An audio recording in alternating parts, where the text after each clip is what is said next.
ठीक है।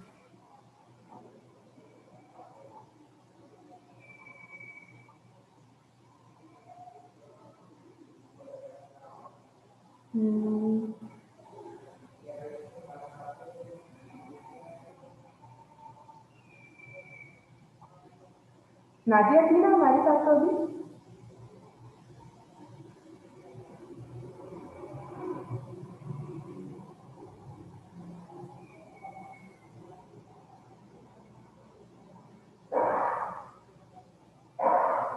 Okay, I am sorry.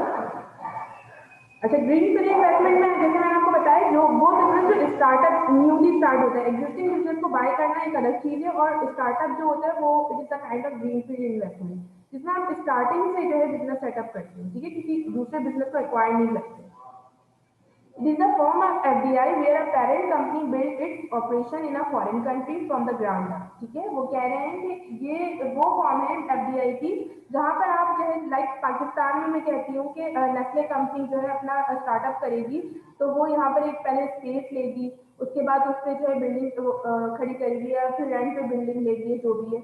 उसके बाद वो यहाँ पर जो रिक्रूटमेंट करवाएगी लेबर्स की, रॉ मटेरियल खरीदेगी और मशीनरीज लेकर आएगी, इन दिस वे फिर उसके बाद वो स्टार्ट करेगी। ठीक है, तो ये न्यूली स्टार्टअप, ठीक है, लाइक यहाँ पर टोयोटा या PNG या होंडा या यूनिसेफ वो सॉरी यूनिलीवर, इन सब ने क्या किया था, यहाँ पर स्टार्टअप किया था ग्रीन फील्ड इन्वेस्टमेंट। ठीक है, तो यहाँ पर क्या था इन्होंने कि यहाँ पर आए और उसके बाद यहाँ पर स्टार्टिंग से स्टार्ट किया, तो that is called green field investment, जहाँ पर हम इनिशियली स्टार्ट करते हैं वो बिजनेस। ठीक है, not acquiring the existing business. ठीक है, उसके बाद फिर हमारे पास आता है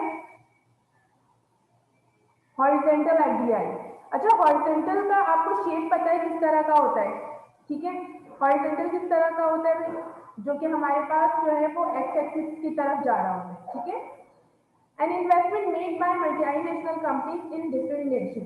ठीक है, अब हॉरिजॉन्टल FDI की बात क्या कर रहे हैं वो, कि वो इन्वेस्टमेंट जो कि मल्टीनेशनल कंपनीज डिफरेंट कंट्रीज में कर रहे हैं। ठीक है, it is the investment made for conducting similar operation. ठीक है, एक ही जैसा ऑपरेशन हर कंट्री में हो रहा है, लाइक अगर सर्फ है, यूनिलीवर जो है सर्फ एक्सेल और एरियल बना रहा है, तो उसकी कंपनी पाकिस्तान में भी है, जिसमें वो इनिशियल से लेके लास्ट फिनिश गुड्स तक सर्फ एक्सेल बना रहा है। इसी तरह से इंडिया में भी बना रहा है, इसी तरह से डिफरेंट कंट्रीज में बना रहा है। ठीक है, यहाँ पर एग्जाम्पल एप्पल इंग्लैंड की दीजिए, फैक्ट्री इन ब्रूनाई। ठीक है, यानी हॉरिजॉन्टल FDI वो है जिसमें आप फॉरेन डायरेक्ट इन्वेस्टमेंट जब डिफरेंट कंट्रीज में कर रहे हो, तो आप पूरा का पूरा प्रोडक्ट जो है वहीं पर स्टार्ट करके और फिनिश कर रहे हो, बना रहे हो। ठीक है, और इसी के अगेंस्ट अगर मैं वर्टिकल FDI की बात करूं, तो वर्टिकल FDI वो FDI होती है जहां पर जो है यूनिलीवर जो है वो क्या कर रहा है कि एक ऑपरेशन एक कंट्री में करवा रहा है, उसी चीज का दूसरा ऑपरेशन दूसरे कंट्री में करवा रहा है, उसका तीसरा ऑपरेशन तीसरे कंट्री में करवा रहा है।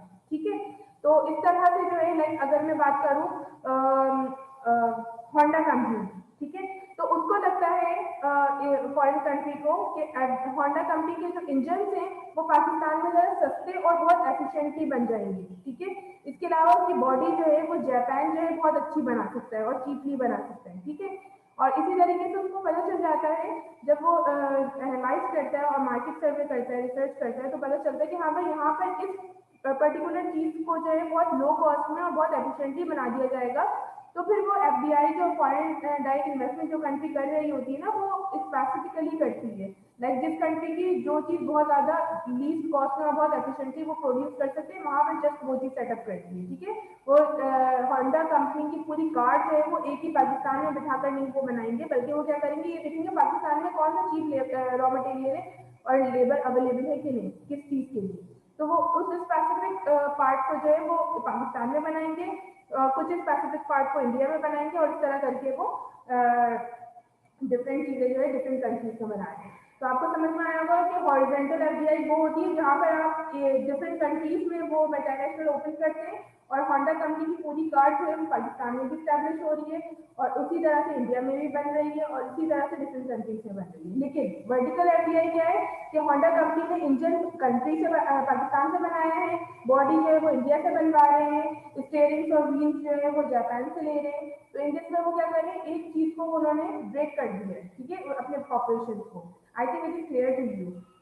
उसके बाद क्या है, two types of vertical FDI. There are two types of vertical FDI, which is backward vertical FDI और forward vertical FDI. ठीक है, नाम से पता चल रहा है बैकवर्ड वर्टिकल एफडीआई का मतलब ये है बेटा, वो फॉरेन डायरेक्ट इन्वेस्टमेंट जो कि आपके पास बैकवर्ड हो, like if when an industry abroad provides input for a firm's domestic production services, for example Brunei Shell Petroleum with Royal Dutch Shell.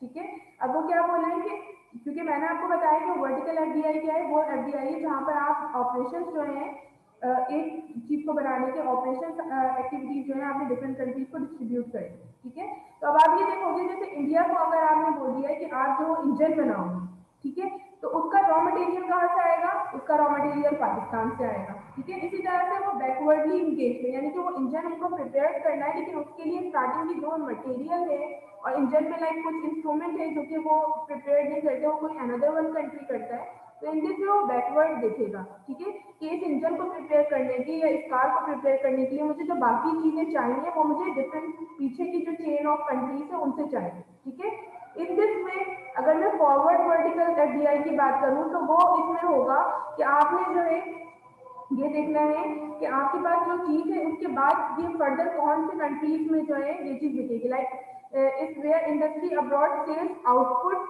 of a firm's domestic production process. For example, when Volkswagen entered the United States market, it acquired a large number of dealers instead to distribute its cars through independent United States dealers. एक minute फिर से रुक जाए, मेरा अजान तेज आवाज में होगी.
अच्छा बच्चों, नाउ आई एम बैक. ठीक है, अच्छा फॉरवर्ड वर्टिकल एफडीआई में यहाँ पर जो इन्होंने एग्जाम्पल दिए वो इस चीज़ की दिए कि वॉक्सवैगन जो है कार्स बनाने वाली, वैगन आर्स बनाने वाली कंपनी है. उन्होंने क्या किया, वो यूनाइटेड स्टेट्स गए और उन्होंने वहाँ जाके डीलर्स को जो है वो एक्वायर किया, उनको हायर किया और क्योंकि उनको अपनी कार्ड्स जो थी उनके थ्रू जो है वो डिस्ट्रीब्यूट करवानी थी डिफरेंट कंट्रीज में और डिफरेंट एरियाज में लोगों को, ठीक है। तो यहाँ पर फॉरवर्ड वर्टिकल एफडीआई क्या है कि अब उन्होंने किस चीज की इन्वेस्टमेंट की है कि उन्होंने पूरी कार्ड तो बना ली है, लेकिन अब उनको इन्वेस्टमेंट इस चीज में करनी है कि उनको डीलर एक्वायर करना है, उनको डिस्ट्रीब्यूशन और मार्केटिंग प्रोसेस के लिए उनको जो इन्वेस्टमेंट करनी है, ठीक है, यूएसए के थ्रू। उनको लगता है कि यूएसए मार्केट ऐसी मार्केट है जहाँ पर उनकी कार्ड बहुत इजीली और कंफर्टेबली जो है वो हर जगह डिस्ट्रीब्यूट हो जाएगी, ठीक है। तो आपको समझ में आया कि बैकवर्ड वर्टिकल एफडीआई वो होता है कि आप कोई चीज जब बनाने जा रहे हो तो उससे पहले जो मटेरियल आपको चाहिए होते हैं दैट इज कॉल्ड, और उसके लिए जो इन्वेस्टमेंट हो रही होती है that is called backward vertical FDI. और जो फॉरवर्ड वर्टिकल एफडीआई होती है वो होती है कि जब आप वो चीज बना चुके होते हैं उसके बाद फर्दर डिस्ट्रीब्यूशन और मार्केटिंग के लिए जो इन्वेस्टमेंट चाहिए होती है that is called forward vertical FDI. I think it is clear to you. फिर उसके बाद जो है हमारे पास जो डिफरेंट टाइप्स थी उसमें रिसोर्सेज सीकिंग थी। रिसोर्सेज सीकिंग में क्या मुराद है यहाँ पर कि वो इन्वेस्टमेंट उन जगहों पर हो जहाँ पर आपको जो है लो कॉस्ट जो है बेयर करनी पड़े। The investment aim to get production factor supplies at low cost.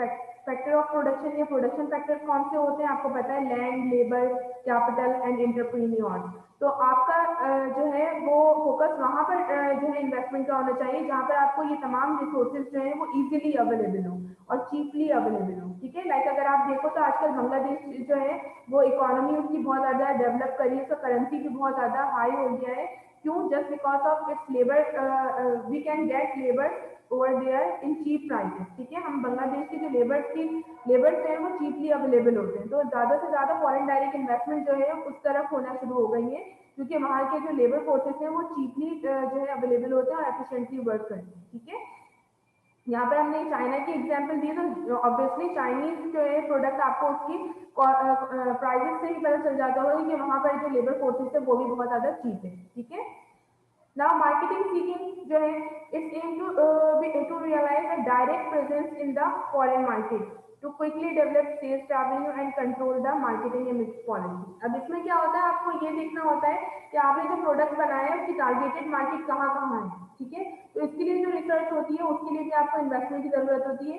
और ये जो आप देखते हो ना मार्केट सर्वे करते हो, मार्केट रिसर्च करते हो, ये जो प्रिलिमिनरी एक्सपेंसेस आपके होते हैं ये वाकई में बहुत ज्यादा हाई कॉस्ट बेयर करनी पड़ती है, लेकिन इसके बाद आपको ये कॉन्फिडेंस आ जाता है कि आप जो प्रोडक्ट प्रोड्यूस कर रहे हो उसकी मार्केट वाकई है कि नहीं, ठीक है। Strategic asset seeking. It is an investment led to increase self-competitiveness through the acquisition of strategic assets such as technologies not available in the home market or rather linked with global value chains. आपको strategic से वैसे भी पता चल होगा strategic asset या strategy जो होती है हम लॉन्ग टाइम पीरियड के लिए बनाते हैं, ठीक है। और स्ट्रैटेजिक एसेट्स की यहाँ पर बात जो हो रही है तो यहाँ पर जाहिर सी बात है यहाँ पर टेक्नोलॉजी की बात हो रही है कि हम उन एसेट्स को देखें, उनको सर्च आउट करें अपने फॉरेन डायरेक्ट इन्वेस्टमेंट के लिए या वहां पर इन्वेस्टमेंट करें फॉरेन डायरेक्ट इन्वेस्टमेंट जहां पर ये टेक्नोलॉजी इजीली अवेलेबल है, ठीक है।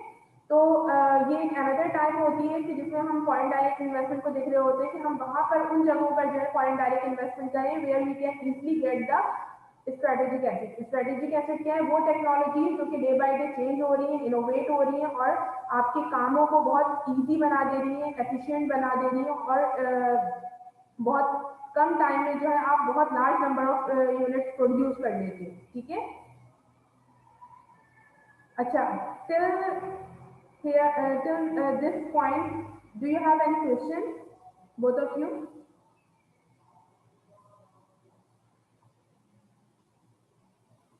मिस ये जो आपने अभी स्ट्रेटेजिक वाला बताया इसको थोड़ा और मतलब डीपली थोड़ा बताएंगी अच्छा क्योंकि ये समझ नहीं आया। अच्छा, स्ट्रैटेजिक एसेट देखो बेटा हम क्या कर रहे हैं, हम काइंड देख रहे हैं फॉरेन डायरेक्ट इन्वेस्टमेंट की कि फॉरेन डायरेक्ट इन्वेस्टमेंट कहाँ कहाँ होनी चाहिए और होती है, ठीक है।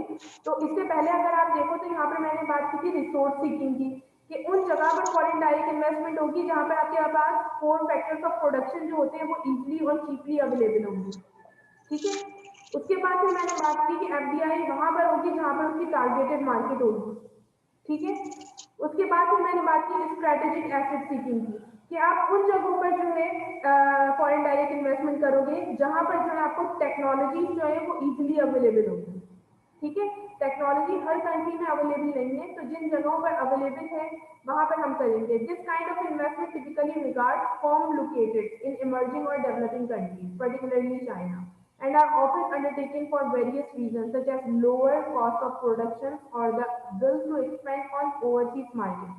Similarly to the efficiency-seeking firms, the strategic asset seekers aim to capitalize on the advantage of common ownership of other networks or of activities and capabilities in diverse environment. अब यहाँ पे क्या बोले, जिस तरीके से आप फैक्टर्स ऑफ प्रोडक्शन को देखते हो ना, जहाँ पर cheap factors of production, land, labour, capital, entrepreneurs available है, आप वहाँ पर इन्वेस्टमेंट करते हो just because of low cost और रिडक्शन ऑफ कॉस्ट। इसी तरीके से आप स्ट्रेटेजिक एसेट्स को जहाँ पर देखते हो वहाँ पर इन्वेस्टमेंट करते हो। क्यों? क्योंकि अगर जो है आप ऐसे कंट्री में इन्वेस्टमेंट करते हो जहाँ पर आपके पास टेक्नोलॉजी अवेलेबल नहीं है, you have to outsource it from the another country, और उसके लिए फिर आपको जो है कोई सर्विस उसको देखने के लिए, उसको ऑपरेट करने के लिए कोई पर्सन भी आउटसोर्स करना होगा, तो it will increase your cost of production. ठीक है, कॉस्ट ऑफ प्रोडक्शन इंक्रीज हो जाएगी। तो आप क्यों ना ऐसे कंट्री में फॉरेन डायरेक्ट इन्वेस्टमेंट करो जहां पर आपके पास ऑलरेडी जो है वो स्ट्रेटेजिक एसेट्स मौजूद है, और स्ट्रेटेजिक एसेट्स क्या है, वो टेक्नोलॉजीज, वो टेक्नोलॉजिकल कंट्रीज जहां पर ये चीज इजीली अवेलेबल है। ठीक है, यस मिस। जी अच्छा, यहाँ पर जो है some theories of foreign direct investment there are. अच्छा देखो, ये जो थ्योरीज है ना, ये पेपर्स में आपके आती हैं, और सबसे इम्पोर्टेंट जो है वो प्रोडक्ट लाइफ साइकिल की थ्योरी तो बहुत ज्यादा कॉमन है। ठीक है बेटा, बहुत ज्यादा आती है, सही है। तो हम इन थ्योरीज को भी वन बाय वन देख लेते हैं कि फॉरेन डायरेक्ट इन्वेस्टमेंट, यानी ये जो फॉरेन डायरेक्ट इन्वेस्टमेंट का कॉन्सेप्ट है ना, ये इन साइंटिस्ट ने ही निकाला है कि क्या होता है, इनको किस तरह पता चला कि फॉरेन डायरेक्ट इन्वेस्टमेंट की कुछ थ्योरीज है। तो यहाँ पर सबसे पहले मैकडॉगल्स है। इन्होंने क्या कहा कि this theory was developed by MacDougall's and Kemp and have helped the various economies understand the flow of capital inside and outside the country. ठीक है, इन्होंने सबसे पहले तो फ्लो ऑफ कैपिटल को देखा जो कि आपकी कंट्री में आते हैं और जाते हैं। ठीक है, this theory by assuming the two countries model have the companies decide the movement of capital from the abundant economy to one which is scarce, and thus equalizing the marginal productivity of capital between the investors and investors countries। अच्छा देखो, यहाँ पर देखो एक चीज, यहाँ पर उन्होंने जो कॉन्सेप्ट दिया ना, यहाँ पर उन्होंने कॉन्सेप्ट दो कंट्रीज का दिया कि एक कंट्री वो है जहाँ पर कैपिटल बहुत ज्यादा है। ठीक है, कैपिटल से मरा क्या, इन्वेस्टमेंट बेइंतहा, और दूसरा कंट्री वो बताया जहां पर उनके पास जो है वो रॉ मटेरियल जो है वो बहुत इजीली अवेलेबल है, बहुत ज्यादा अवेलेबल। ठीक है, तो अब उन्होंने कहा कि हम कुछ इस तरह से काम करें कि हम जो है ये एक कंट्री के पास कैपिटल है, उनके पास रॉ मटेरियल नहीं है। ठीक है, और एक कंट्री के पास रॉ मटेरियल वगैरह तमाम चीजें हैं, उनके पास कैपिटल इन्वेस्टमेंट नहीं है, तो ये क्यों ना ज्वाइंटली काम करें, एक दूसरे के लिए काम करें। ठीक है, तो अब इन्होंने देखा जैसे एक कैपिटल कंपनी जिसके पास, जिस कंट्री के पास कैपिटल था, उसके पास रिसोर्सेज नहीं थी, उसने क्या किया, अपने कैपिटल की इन्वेस्टमेंट कहाँ कर दी, उस कंट्री में की जहाँ पर रिसोर्सेज अवेलेबल थे। ठीक है, और उसके बाद इन लोगों ने मिलकर जो है जो प्रोड्यूस किया, उससे क्या हुआ कि एक कंट्री के पास कैपिटल, तो उसने फॉरेन डायरेक्ट इन्वेस्टमेंट इनफ्लो की। ठीक है, आउटफ्लो की, यानी अपने कंट्री से निकाल के उस तरफ डाली, कहाँ पर डाली, दूसरे कंट्री में जहाँ पर रिसोर्सेज अवेलेबल थे, और उस कंट्री के लिए वो फॉरेन डायरेक्ट इन्वेस्टमेंट क्या है, इनफ्लो। ठीक है, तो इस तरह से इन्होंने कॉन्सेप्ट दिया जिसको हम जो है वो कॉम्पिटेटिव एडवांटेज का जो है वो कॉन्सेप्ट भी कहते हैं, जिसमें क्या होता है, कंपैरेटिव एडवांटेज का जो है कॉन्सेप्ट भी कहते हैं, जिसमें क्या होता है कि आपकी कंट्री में जो चीज अवेलेबल है आप उस पर काम करो, उसको एफिशिएंट बनाने की कोशिश करो। तो अब एक कंट्री जैसे पाकिस्तान है, मैं पाकिस्तान की मिसाल दूं तो पाकिस्तान में रिसोर्सेज अबंडेंट क्वांटिटी में अवेलेबल है, but we have the shortage of capital investment. तो कोई ऐसा कंट्री जिसके पास जो है, लाइक यूनाइटेड अरब एमिरेट्स की मैं बात करूँ, तो वहाँ पर रॉ मटेरियल जो है वो इतना ज्यादा अवेलेबल नहीं होता, तो उनको चाहिए कि वो अगर पाकिस्तान में इन्वेस्टमेंट करते हैं, फॉरेन डायरेक्ट इन्वेस्टमेंट वहाँ से अगर पाकिस्तान में आती है, तो यहाँ पर तो उनके पास इजीली हर चीज अवेलेबल है और चीप कॉस्ट में अवेलेबल है, तो वो भी प्रॉफिट अर्न करेंगे और हम भी प्रॉफिट अर्न करेंगे। ठीक है, हम किस तरह से अर्न करेंगे, हमारे यहाँ लोगों को जॉब्स मिल जाएंगी, और वो किस तरह से अर्न करेंगे कि उनके पास तो खैर हमारे कंट्री के लोगों को यूज करते हैं, वो जो प्रॉफिट अर्न करेंगे वो अपने कंट्री में ले जाएंगे। ठीक है, it is clear to you? Yes जी मिस। मिस। ठीक है, ये फर्दर उसको एक्सप्लेन किया है, ये मैंने ज़रा ज़्यादा करके इसलिए लिख दिया है कि आप लोगों को नोट्स बनाने की जरूरत ना पड़े, आप इसी स्लाइड में ये इनफ है फॉर राइटिंग, ठीक है। अच्छा, जी मिस। इंडस्ट्रियल ऑर्गेनाइजेशन थ्योरी की जहाँ पर बात आ जाती है, तो यहाँ पर उन्होंने बात की है ऑलिगोपॉलिस्टिक और इम्परफेक्ट मार्केट सिचुएशन की। अब ये ऑलिगोपॉलिस्टिक और इम्परफेक्ट मार्केट क्या होती है, do you have any idea? और वो मतलब एक ही जो होती है ना इंडस्ट्री, एक ही चीज बनाती है। बिल्कुल, वो कंट्रीज जहाँ पर जो है लिमिटेड नंबर ऑफ सेलर्स होते हैं या फ्यू नंबर ऑफ सेलर्स होते हैं और बायर्स अनलिमिटेड होते हैं, ठीक है। तो इन्होंने जो है यस।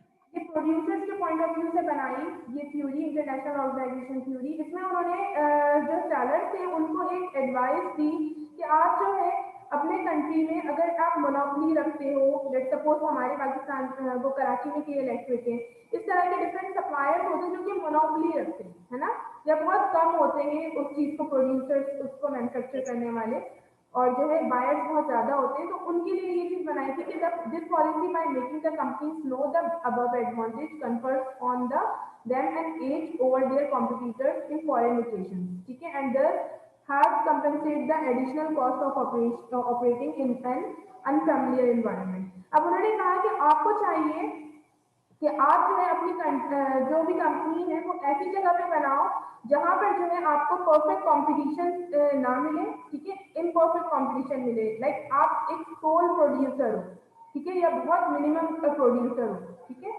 और वहां पर अनलिमिटेड डिमांड हो for the buying of that particular product, ठीक है। तो इस इंडस्ट्रियल ऑर्गेनाइजेशन थ्योरी में हैमर ने जो है ये उनको जो है वो साइकी दी कि आप जो है अपने प्रोडक्ट को ऐसी जगह पे बनाओ जो इम्परफेक्ट कंपटीशन से बिलोंग करती हो, ठीक है, और वहां पर जो है आप सिर्फ सोल सप्लायर या फिर फ्यू सप्लायर हो, ठीक है, then you will get the advantage of it, ठीक है। इसके बाद उन्होंने कहा कि theory have help the countries in identifying the superiority in the oligopolistic market. Oligopolistic market वो मार्केट होती है जहाँ पर फ्यू सेलर्स होते हैं, monopoly नहीं होती है, it is not monopoly, it is the few supply seller, thus maximizing its profits in the country where it has no intimate knowledge of language, culture, legal system and consumer preference, ठीक है। आपको चाहिए आप उस जगह पर जो है अपना मार्केट सेटअप करो जहां पर ओलिगोपॉलिस्टिक मार्केट है, ठीक है। ओलिगोपॉलिस्टिक मार्केट का मतलब ये हुआ, अगर मैं पाकिस्तान की बात करूं तो ऐसा कौन सा प्रोडक्ट है जो पाकिस्तान में जो है प्रोड्यूस तो होता है लेकिन बहुत कम प्रोड्यूसर थे उस चीज में। लाइक अगर मैं बात करूँ तो मैं सेल फोन की बात कर लेती हूँ, है ना। मोबाइल फोन जो है पाकिस्तान की अपनी कोई कंपनी तो है नहीं, अभी क्यू मोबाइल आए हैं, इसके अलावा डिफरेंट आना शुरू हुए ना, वीवो वगैरह एक्सेट्रा, ठीक है। तो अगर मैं बात करूँ कि फ्यू सेलर्स होंगे, प्रोड्यूसर्स होंगे, ठीक है, और लेकिन बायर्स कितने अनलिमिटेड है ना। तो उन्होंने आपको नॉलेज दी कि आप जो है अपना बिजनेस कहाँ सेटअप करो जहाँ पर फ्यू सेलर्स हो और अनलिमिटेड जो है आपके पास जो है बायर्स हो, जहाँ पर लोगों के पास नॉलेज ना हो जो कि आप प्रोडक्ट प्रोड्यूस कर रहे हो कि हाउ टू प्रोड्यूस इट, तो आपकी कामयाबी है, ठीक है। आपके पास कंज्यूमर के पास प्रेफरेंस ना हो, ठीक है, यानी कि कंज्यूमर के पास मल्टीपल चॉइसेस ना हो, बल्कि उनको पता हो कि जस्ट ये एक दो चीजें इन्हीं में से सिलेक्ट करना है, ठीक है। It is clear to you? जी यस मिस। मिस। ओके, उसके बाद आता है लोकेशन स्पेसिफिक थ्योरी। अच्छा, लोकेशन स्पेसिफिक थ्योरी में इन्होंने क्या कहा, इन्होंने ये कहा वुड एंड यंग ने कि हमें चाहिए कि हम अपनी एमएनसीज के फॉरेन डायरेक्ट इन्वेस्टमेंट उन जगहों पर करें या फिर अपना बिजनेस इंटरनेशनल बिजनेस उन जगह पर जो है वो सेटअप करें जहाँ पर हमें जो है रॉ मटेरियल और हमारी लेबर फोर्सेज जो है वो चीप प्राइसेस में अवेलेबल हो, ठीक है। उन्होंने भी यही बात कही, इन्होंने ये जो थ्योरी दी, तो इसी थ्योरी को जो है इम्प्लीमेंटेशन पे लाते हुए जो बांग्लादेश में जो फॉरेन डायरेक्ट इन्वेस्टमेंट का रेशो ज़्यादा इंक्रीज हुआ वो इसीलिए हुआ है कि वहाँ पर रॉ मटेरियल और वहाँ पर लेबर फोर्सेज बहुत चीपली अवेलेबल है, ठीक है। तो इन्होंने अपनी थ्योरी में यही कहा कि लोकेशन को स्पेसिफिक करो, उस लोकेशन को स्पेसिफिक करो जहाँ पर आपको जो है ये फैक्टर्स ऑफ प्रोडक्शन की कॉस्ट जो है वो कम से कम जो है बेयर करने को मिले, ठीक है। उसके बाद यहाँ पर है प्रोडक्ट लाइफ साइकिल, ठीक है। तो प्रोडक्ट लाइफ साइकिल को इन्होंने 3 स्टेजेस में बताया है। First is innovation stage, second is maturing product stage and the final standardised product stage, ठीक है। अब उन्होंने प्रोडक्ट लाइफ साइकिल को की जो साइकिल है वो 3 हिस्सों में बता दी कि एक तो वो स्टेज है जहाँ पर आप जो है फॉरेन डायरेक्ट इन्वेस्टमेंट करोगे तो इनोवेशन की तरफ आओगे, ठीक है, यानी आप परफेक्ट मार्केट कंपटीशन में हो, लेकिन ऐसा कोई प्रोडक्ट प्रोड्यूस करो कि आप उस मार्केट में यूनिक हो, ठीक है, ताकि आपकी चीज की डिमांड हो, ठीक है। लाइक अगर मैं सेलफोन की बात करूँ तो आपने देखा है कि सैमसंग और नोकिया का बहुत ज्यादा कंपटीशन चलने लगा है। अब अगर सैमसंग के कोई एंड्रॉइड आता है और उसके जो फीचर्स आते हैं तो नोकिया भी उस चीज को लेकर आता है। समटाइम्स ऐसा होता है नोकिया आगे निकल जाता है, सैमसंग पीछे रह जाता है, ठीक है। तो इस तरह से क्या है यहाँ पर कि यूनिकनेस जो है हर प्रोड्यूसर को चाहिए कि अपनी प्रोडक्ट लाइफ साइकिल में यूनिकनेस लेकर आए, इनोवेशन लेकर आए, ठीक है। दूसरी चीज है मेच्योरिंग प्रोडक्ट स्टेज, ठीक है। अब आप अगर देखते हो कि एक प्रोडक्ट जो है जो आपने प्रोड्यूस किया था वो मेच्योर हो चुका है, मेच्योर इन द सेंस कि अब उसका जो है कोई न्यू वर्जन आ चुका है, वो इनोवेट हो चुका है और अब उसकी जो है डिमांड के बजाय कोई फर्दर दूसरी डिमांड आ रही है, तो आपको इस चीज को भी रियलाइज करना होता है और अब आपको क्या करना होता है कि इस चीज से स्विच करके इनोवेशन की तरफ जाना है, ठीक है। And the final standardised product stage, ठीक है। फाइनल स्टैंडर्डाइज्ड प्रोडक्ट स्टेज क्या होती है? वो स्टेज होती है कि जहां पर आप मीट करते हो लोगों की डिमांड को according to the current era's requirement, ठीक है। All these stages have yet let the companies analyze the stages of their product operation and make companies aware of the consumer's taste and preference, ठीक है। ये तीनों stages में वो क्या काम कर रहे होते हैं? लोगों की नीड को देख रहे होते हैं, उनकी प्रिफरेंस, चॉइसेस, टेस्ट को देख रहे होते हैं, यानी कि टारगेटेड मार्केट को जो होता है ना, वो उनकी चॉइस को, उनकी डिमांड को देख रहे होते हैं और उसके बाद में वो अपने प्रोडक्ट में जो है वो चेंजिंग लेकर आते हैं। That's why we call it product life cycle, ठीक है। कि एक प्रोडक्ट है लाइक टेलीविजन, मैं टेलीविजन की मिसाल देती हूँ कि टीवी जब आया था तो वो कितना बड़ा एक बॉक्स टाइप का होता था, बहुत स्पेस रिक्वायर्ड होती थी उसके लिए। उसके बाद फिर वो इनोवेट होता गया, उसमें यूनिकनेस आती गई और वो छोटा होता गया डब्बा। उसके बाद फिर वो डब्बा भी नहीं रहा, वो बॉक्स नहीं रहा, बल्कि हमने उसको एलसीडी और एलईडी में कन्वर्ट कर दिया। तो एज पर द रिक्वायरमेंट और डिमांड ऑफ द कंज्यूमर हमने क्या किया, उस चीज को इनोवेट करते चले गए, उसमें उसकी प्रोडक्ट की लाइफ साइकिल में हमने बहुत ज्यादा इनोवेशन क्रिएट कर दी, ठीक है। Yes miss. ठीक है, ये चार थ्योरीज हो गई। उसके बाद क्या है हमारे पास, आई थिंक मैंने आप लोगों को बता दिया है, इनफ्लो और outflow of foreign direct investment ना, ठीक है। इनफ्लो और आउटफ्लो फॉरेन डायरेक्ट इन्वेस्टमेंट आप लोगों को क्या बताया है? उसमें मैंने आप लोगों को ये बताया है कि भाई आउटफ्लो फॉरेन डायरेक्ट इन्वेस्टमेंट वो होती है कि अगर मैं पाकिस्तान में हूँ और मैं क्यू मोबाइल का जो है सेटअप में यूएई में करना चाह रही हूँ, तो मैं अपनी इन्वेस्टमेंट जो है आउटवर्ड कर रही हूँ फॉरेन डायरेक्ट इन्वेस्टमेंट, ठीक है। और इनफ्लो में मैंने क्या बताया था कि यूएसए जो है वो पाकिस्तान में कोई इंडस्ट्री लाइक नेस्ले और यूनिलीवर जो है सेटअप कर रहे हैं, that is called inflow foreign direct investment, ठीक है। Yes miss. उसके बाद क्या है, reason to enter in international business. अच्छा, ये क्वेश्चन में आता है आपके पास कि रीजन क्या है कि एक पर्सन जो होता है वो इंटरनेशनल बिजनेस में एंटर होना चाहता है, ठीक है। तो there are various reason. Number 1 is increase sales, यहाँ पे मैंने और ज्यादा एक्सप्लेन कर लिया है इसको। इंक्रीज सेल्स एंड प्रॉफिटेबिलिटी, आपको पता है कि एक प्रोड्यूसर जो है वो इंटरनेशनल बिजनेस में क्यों एंटर होना चाहता है? क्योंकि वो उसको लगता है कि आपकी जो लोकल मार्केट है उसमें उस चीज की या तो डिमांड जो है उससे जो प्रॉफिट उसको मिल रहा है वो इतना ज्यादा नहीं, वो चाहता और ज्यादा प्रॉफिट मिले। और वो कैसे प्रॉफिट मिलेगा कि वो और ज्यादा सेलिंग करेगा, बट उसके गुड्स की जो डिमांड है इन लोकल कंट्री वो इतनी ज्यादा नहीं है, ठीक है। तो वो कहाँ सेल करेगा? तो वो क्या करता है फिर, इसका रीजन क्या होता है, इंटरनेशनल मार्केट में वो चले जाता है, इंटरनेशनली अपने बिजनेस को जो है वो प्रमोट करते हैं और वहां पर वो इंटरनेशनली उस चीज को ट्रेड करते हैं, ठीक है। तो इस तरह क्या होता है कि उसकी सेल्स और प्रॉफिटेबिलिटी और ज्यादा इंक्रीज हो जाती है, ठीक है। सेकेंड इज जी बेटा। Yes miss. उसके बाद second is greater economies of scale. Economies of scale का मतलब होता है यहाँ पर कि आप जो हो इतने ज्यादा नंबर ऑफ यूनिट प्रोड्यूस करना शुरू कर दो कि आपकी कॉस्ट जो है वो रिड्यूस होना शुरू हो जाए, ठीक है। तो जब जो है आप जाहिर सी बात है, जब आप इंटरनेशनल बिजनेस में जाते हो और आपका सेलिंग जब एक्सपेंड होती है, लार्ज नंबर ऑफ डिमांडर्स जो है वो क्रिएट हो जाते हैं और आपको सप्लाई ज़्यादा से ज़्यादा करनी होती है, तो इस तरह से क्या होता है, आपको प्रोड्यूस भी ज़्यादा नंबर ऑफ यूनिट्स करने होते हैं। और जब आप नंबर ऑफ यूनिट ज़्यादा से ज़्यादा प्रोड्यूस करोगे तो अल्टीमेटली क्या होगा, कॉस्ट रिड्यूस होती चली जाएगी, ठीक है। ये भी एक अलग तरह से कि किस तरह से कॉस्ट रिड्यूस होती है, आई थिंक आप लोगों को पता होगी क्योंकि मैं अपनी करंट क्लासेस में ये चीज़ भी एक्सप्लेन करती आई हूँ, आपको नहीं लेकिन जो बीबीए के दूसरे बच्चे हैं, कि फिक्स कॉस्ट और वेरिएबल कॉस्ट के थ्रू जो कॉस्ट रिड्यूस होती है, कम होती है, जितने नंबर ऑफ यूनिट्स इंक्रीज होंगे तो आपकी कॉस्ट रिड्यूस हो जाएगी। I think you have idea about it, ठीक है? जी मिस।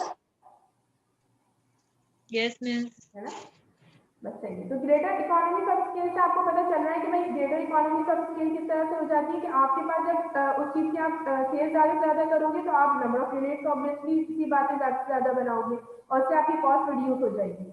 उसके बाद enter new market and spread the risk, ठीक है? अच्छा, अब क्या है, तीसरा रीजन ये होता है कि किसी इंटरनेशनल बिजनेस में जाने का कि आपको लगता है कि मैं अगर जो है कोई प्रोडक्ट बनाती हूँ तो शायद हो सकता है कि मेरी लोकल मार्केट में उस चीज़ की डिमांड ही ना हो, ठीक है? तो आप क्या करते हो कि इंटरनेशनल मार्केट में भी उसको इंट्रोड्यूस करवा देते हो कि किसी ना किसी कंट्री में तो इस प्रोडक्ट की डिमांड होगी ना बहुत ज़्यादा, ठीक है? तो इस तरह से जो है आप क्या करते हो, अपने रिस्क को स्प्रेड कर देते हो by entering into the international market, ठीक है?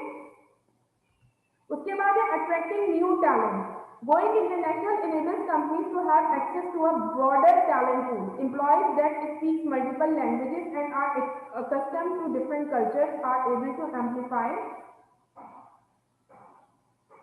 Connections with a wider customer base, ठीक है? अच्छा, इसमें क्या होता है, आप क्योंकि अब डिफरेंट इंटरनेशनल बिजनेस के थ्रू डिफरेंट कंट्रीज में जब अपना बिजनेस सेटअप करते हो तो इससे आपको क्या होता है, मल्टीपल टैलेंट मिलते हैं। टैलेंट पूल का मतलब होता है एक ऐसी बास्केट जहाँ पर आपके पास मल्टीपल चीजें हैं, ठीक है? तो यहाँ पे टैलेंट पूल की बात हो रही है। अब आपको डिफरेंट एम्प्लॉयज डिफरेंट कंट्रीज में मिलते हैं, उनका डिफरेंट एक्सपीरियंसेस, उनका टैलेंट आपको जब एक्वायर्ड होता है तो आपको न्यू नॉलेज मिलती है, ठीक है?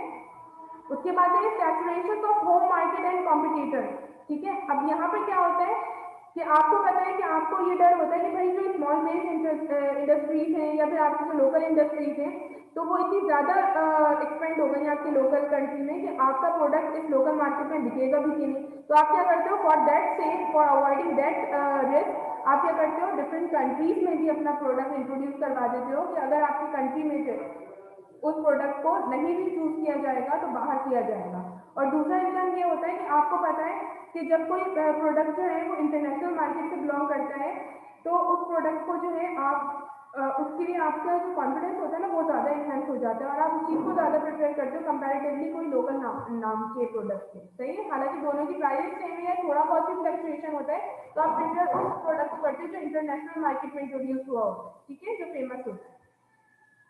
So these all are the reasons to enter in the international market. Now I am going to explain you the way to enter in the international market. क्या वेज होते हैं, कौन कौन से तरीके होते हैं जिससे हम जो है जिसके जरिए हम इंटरनेशनल मार्केट में एंटर होते हैं, ठीक है? तो हमने प्रीवियस क्लास में पढ़े थे ये वेज कि भाई इंटरनेशनल मार्केट में मल्टीनेशनल कंपनीज में किस तरह से हम जो है वो एंटर हो सकते हैं। तो हम एक्सपोर्ट को इंक्रीज करके जो है इंटरनेशनल बिजनेस क्रिएट कर सकते हैं, है ना? कि हमारे कंट्री में गुड्स प्रोड्यूस हो रहा है और हम उसको जो एक्सपोर्ट भी कर रहे हैं तो इसका मतलब है कि हम डिफरेंट कंट्रीज में एक्सपोर्ट कर रहे हैं तो हम इंटरनेशनल बिजनेस कर रहे हैं। इसके अलावा मैंने लाइसेंसिंग भी आप लोगों को बता दिया था। लाइसेंसिंग ये होता है कि मैंने अपने प्रोडक्ट का, अपने बिजनेस का लाइसेंस जो है दूसरे कंट्री में किसी पर्सन को बेच दिया और फिर वो वहाँ पर मेरे नाम से जो है काम कर रहे हैं, ठीक है? फ्रेंचाइजिंग ये होती है भाई कि मैंने अपने बिजनेस की फ्रेंचाइज डिफरेंट कंट्रीज में ओपन कर दी है, ठीक है? जॉइंट वेंचर ये होता है कि मैं जो हूँ इस कंट्री में बहुत ज़बरदस्त काम करती हूँ और जो है मेरे साथ जो है एक दूसरा पार्टनर है वो दूसरे कंट्री में काम कर रहा है। तो हमने क्या किया है कि हमें पता है कि हम दोनों का काम बिल्कुल सेम है तो हम दोनों ने जॉइंटली वेंचर कर लिया। वेंचर मीन्स रिस्क, ठीक है? और हमने जो है अपना बिजनेस जो है वो मर्ज करके जो है एक दूसरे के साथ हम काम कर रहे हैं, ठीक है, for same product. Foreign direct investment आपको बताया मैंने कि भाई फॉरेन डायरेक्ट इन्वेस्टमेंट क्या होती है। फॉरेन डायरेक्ट इन्वेस्टमेंट आप अपना पैसा जो है दूसरे कंट्रीज में लगाते हो, ठीक है? ये तमाम चीजें हम पढ़ चुके हैं। अब हमने क्या नहीं पढ़ा था, होली ओन्ड सब्सिडियरी और पिगी बैकिंग, ठीक है? तो अब हम इसको देख लेते हैं ये क्या होती है। होली ओन्ड सब्सिडियरी क्या है? A wholly owned subsidiary is a somewhat similar to foreign direct investment in that money goes into a foreign country but instead of money being invested into another country with a wholly owned subsidiary the foreign business is bought outright, ठीक है? It is then up to the owners whether it continues to run as before or they take more control of the wholly owned subsidiary. अब इसमें क्या होता है, Holi owned subsidiary में कि आप जैसे फॉरेन डायरेक्ट इन्वेस्टमेंट में दूसरे कंट्री में जाकर जो है अपना बिजनेस सेटअप करते हो, है ना, और उसके बाद जो है क्या नाम इसका उसको चलाते हो, लेकिन आप जो चला रहे होते हो बिजनेस को तो वो उस कंट्री के एनवायरनमेंट के लिहाज से जो है वो रन कर रहे होते हैं, ठीक है। लेकिन हम होली ओन्ड सब्सिडियरी में क्या करते हैं, हम अपने बिजनेस को अपने तरीके से जिस तरह से हम अपने कंट्री में चला रहे हैं, तो हम फॉरेन डायरेक्ट इन्वेस्टमेंट जिस कंट्री में कर रहे हैं वहां पर भी अपने बेस से चलाएंगे, ठीक है, और जितनी मर्जी होगा उतना रन करेंगे। अदरवाइज जो है अगर हम हमें फील होगा कि नहीं इस बिजनेस को यहाँ पर हम कंटिन्यू नहीं कर सकते, हमें कहीं और मूव करना है, हमें वहां ज्यादा प्रॉफिट होगा, तो वी कैन मूव इट और shift it from to the another one country, ठीक है। In this way piggybacking क्या होता है, पिगी बैगिंग बेटा एक ऐसा क्राइटेरिया है जिसमें आपके पास दो कंट्रीज होते हैं, ठीक है, जो कि बिल्कुल कॉम्पिटिटर्स नहीं होते, ठीक है। लाइक अगर मैं बात करूँ तो मैं जो हूँ यहाँ पर वो बुटीक के डिफरेंट ड्रेसेस डिजाइन करती हूँ, और एक यूएसए में जो है एक पर्सन है जो कि जो है वो शूज मैन्युफैक्चरर है, बहुत जबरदस्त, ठीक है।